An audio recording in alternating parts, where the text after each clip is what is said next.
بسم اللہ الرحمن الرحیم۔ السلام علیکم ورحمۃ اللہ وبرکاتہ۔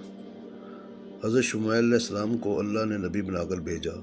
آپ لوگوں کو دین کی دعوت دیتے اور نئے کام کرنے کی تلقین کرتے۔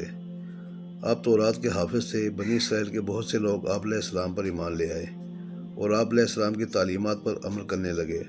بنی اسرائیل کے لوگوں نے حضرت شمعیل علیہ السلام سے التجا کی کہ ہم طاقتوروں سے مغلوب ہو جاتے ہیں، وہ ہمارا خون بہاتے ہیں، ہمیں بے گھر کر دیتے ہیں، ہماری اولاد کو غلام بنا لیتے ہیں۔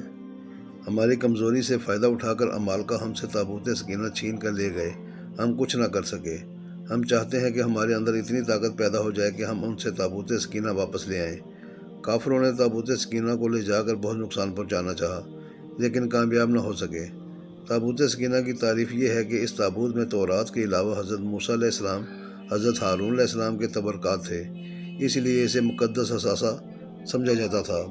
بنی اسرائیل نے حضرت شمعیل علیہ السلام سے کہا کہ ہمارے لیے کوئی بادشاہ مقرر کریں تاکہ ہم اپنی سلطنت قائم کر سکیں اور بادشاہ کی رہنمائی میں جہاد کر کے دشمنوں کو زیر کر سکیں۔ حضرت شمعیل علیہ السلام نے ان سے کہا کہ مجھے اس بات کا شبہ ہے کہ تم لوگوں کو اگر جہاد کا حکم دیا جائے تو جہاد کے لیے تیار نہ ہوگے، تم بزدل اور ڈرپوک ہو چکے ہو۔ اسرائیلیوں نے کہا کہ ہم ضرور لڑیں گے، دشمنوں نے ہمیں ہمارے گھروں سے نکال دیا ہے، ہمارے بیٹوں کو ہم سے جدا کر دیا ہے، ہمارا دشمن جالوت ہے۔ حضرت شمعیل علیہ السلام نے قوم بنی اسرائیل سے کہا کہ اللہ تعالیٰ طالوت کو تم پر بادشاہ مقرر کرے گا۔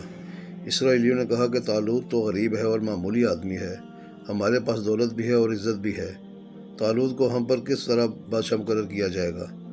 حضرت شمعیل علیہ السلام نے کہا طالوت کے پاس علم ہے اور قوت ہے، اللہ تعالیٰ علم والے اور قوت والے کو پسند کرتا ہے۔ لوگوں نے کہا کہ اس کی بادشاہی کی کیا نشانی ہے؟ حضرت شمعیل علیہ السلام نے جواب دیا کہ طالوت قوت والا ہے، وہ تنہا جا کر عمالقہ سے تابوت سکینہ تم کو لا کر دے گا۔ اس کے بعد شمعیل علیہ السلام نے طالوت سے جا کر کہا کہ اللہ نے بنی اسرائیل پر تمہیں بادشاہ مقرر کیا ہے، تم جالوت سے جنگ کرو اور عمالقہ سے تابوت سکینہ لے کر آؤ۔ حضرت طالوت جنگ کے لیے تیار ہو گئے۔ جنگ میں شامل کرنے کے لیے لوگوں کو جمع کیا اور کہا کہ جالوت ظالم ہے، ہم اس سے جہاد کریں گے اور تابوت سکینہ بھی واپس لائیں گے۔ کیا تم سب جہاد پر جانے کے لیے تیار ہو؟ قوم اسرائیل نے کہا کہ ہم کیوں نہ جہاد کریں گے۔ جہاد میں شامل ہونے کے لیے بہت بڑی تعداد میں لوگ طالوت کے پاس گئے اور جہاد میں شرکت کرنے کی خواہش ظاہر کی۔ طالوت جانتے تھے کہ قوم بنی اسرائیل بزدل ہے۔ طالوت نے ان سے کہا کہ مجھے معلوم ہے کہ تمہارے حوصلے پست ہیں، تم میدان جنگ میں ٹھہر نہ سکو گے، اس لیے میں چاہتا ہوں کہ میں تمہیں آزمائش میں ڈالوں۔ جہاد میں جانے کے لیے تمہیں کڑے امتحان سے گزرنا ہوگا۔ جو لوگ اس آزمائش میں پورے اتریں گے وہی دشمن کا مقابلہ کر سکیں گے۔ طالوت نے جہاد پر جانے والوں سے کہا کہ جب اس دشمن کا مقابلہ کرنے چلو گے تو تم دیکھو گے کہ راستے میں ایک نہر بہہ رہی ہے، پانی دیکھ کر تم لوگوں کو پیاس محسوس ہوگی۔ جو لوگ اس نہر کا پانی پئیں گے وہ ہمارے ساتھ نہیں دے سکیں گے۔ ہاں، اگر حلق ترک کرنے کے لیے چلو بھر کر پیو گے تو کوئی مذائقہ نہیں ہے۔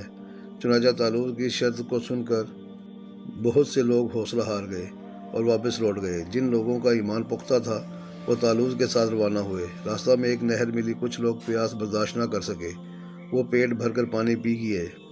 ایسے لوگوں کو طالوت نے علیحدہ کر دیا۔ جن لوگوں نے پیاس برداشت کی وہ طالوت کی فوج میں رہے، دشمن سے مقابلہ کے لیے راستہ طے کرتے رہے۔ وہ اللہ پر پختہ یقین رکھتے تھے اور ایمان والے تھے۔ جالوت کو اطلاع مل چکی تھی کہ طالوت فوج لے کر مقابلہ کے لیے آ رہے ہیں، اس لیے وہ اپنی جگہ سے فوج لے کر لڑنے کے لیے چل پڑا اور میدان جنگ میں پہنچ گیا۔ جب جالوت اور طالوت کا آمنا سامنا ہوا تو دیکھا گیا کہ جالوت کی فوج کثیر تعداد میں ہے۔ طالوت کی فوج میں سے کچھ اسرائیلی خوفزدہ ہو کر طالوت سے کہنے لگے کہ جالوت کثیر تعداد میں فوج لے کر آیا ہے، ہم اس کا مقابلہ نہیں کر سکتے، ہم تو ان کے مقابلے میں بہت کمزور ہیں۔ طالوت نے یہ سن کر ان کو بھی رخصت کر دیا۔ جو لوگ ایمان لا چکے تھے انہوں نے طالوت کا ساتھ دیا۔ ان کا عقیدہ تھا کہ فتح اور شکست اللہ کے ہاتھ میں ہے۔ وہ جم گئے۔ طالوت نے اللہ سے دعا کی کہ اللہ ہمارے قدم جما دے اور ہمیں صبر عطا کر اور کافروں پر فتح دے۔ جالوت نے پوری تیاری کے ساتھ آ کر مخاطب ہو کر بنی اسرائیل کے کسی ایک آدمی کو مقابلہ کے لیے بلایا۔ طالوت کی فوج میں حضرت داؤد علیہ السلام بھی تھے، جو ابھی چھوٹی عمر کے بچے تھے، کم سنی کے باعث لڑنے کی غرض سے نہیں آئے تھے۔ جب جالوت نے آواز دے کر للکارا تو حضرت داؤد علیہ السلام توقع کے برخلاف بہادری کے ساتھ آگے بڑھے اور جالوت کا کام تمام کر دیا۔ جو ہی جالوت ہلاک ہوا، جالوت کی فوج کے قدم میدان سے اکھڑ گئے اور بھاگنے لگے۔ میدان طالوت کے ہاتھ میں آیا۔ حضرت داؤد علیہ السلام کی جرات اور بہادری دیکھ کر اسرائیلیوں میں خوشی کی لہر دوڑ گئی۔ حضرت داؤد علیہ السلام ہر دل عزیز بن گئے۔ حضرت داؤد علیہ السلام جب پختہ عمر کو پہنچ گئے تو اللہ تعالیٰ نے ان کو اپنا نبی بنایا اور حضرت داؤد علیہ السلام پر زبور نازل کی۔ آپ علیہ السلام نے بنی اسرائیل کی رہنمائی کی۔ آپ علیہ السلام بادشاہ بھی تھے۔ اللہ نے آپ کو خلیفہ کے لقب سے نوازا۔